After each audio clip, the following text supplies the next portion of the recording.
It's been 5 years since the release of the iPhone XS, and despite its age, the phone holds up well and performs reliably. While newer models have come out with more advanced camera technology, the XS still takes great photos and videos. The XS design is sleek and modern. It has a stainless steel frame with a glass back, kind of similar to current iPhone builds. Its 5.8-inch OLED screen is vibrant and easy to read, and the phone's overall size is perfect for one-handed use while still being decently immersive. It's slightly bigger than the 13 mini, but arguably more comfortable due to the curved edges. In terms of performance, the XS is still fast and responsive. I've had no issues with lag. The A12 Bionic chip is still capable, and you can play most games at medium to high settings without issues. In general usage, like browsing the internet or scrolling on social media, you won't notice much of a difference in performance versus newer iPhones, unless you own the 13 Pro or higher because of the high refresh rate screen. But even still, the XS is on the latest iOS update, so it's pretty much the same iPhone experience across every iPhone that is currently updated and supported right now in 2023. If anything, the XS has some unique features that others don't, with its 3D touch display.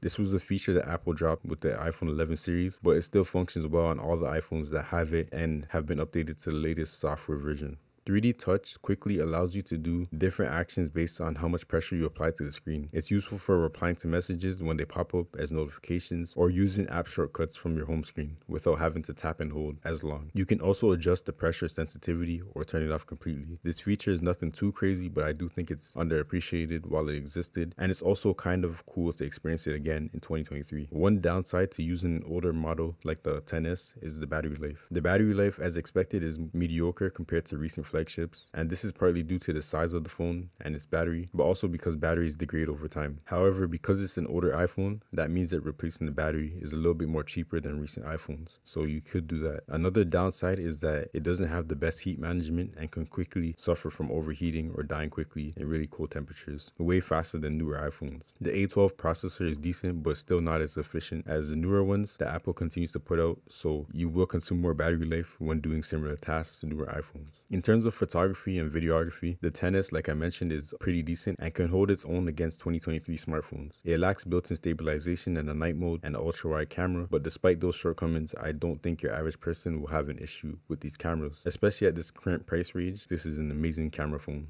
Do I recommend buying or using the iPhone XS in 2023? The answer is yes, if you're okay with the trade-offs. On a software level, all iPhones on the latest software update offer a very similar experience, so unless you want a better camera system, longer battery life, or a more powerful phone to play Genshin Impact and stuff like that, then the XS is a great choice for anyone. Even though it's old and it's not as good in some categories as the newer phones, it was still a flagship phone when it was originally released, so you can expect some sort of flagship experience even in 2023. But that is all for now. Hopefully you enjoyed this video, and let me know in the comments below what other older phones and technology that I should check out. But we out. Peace.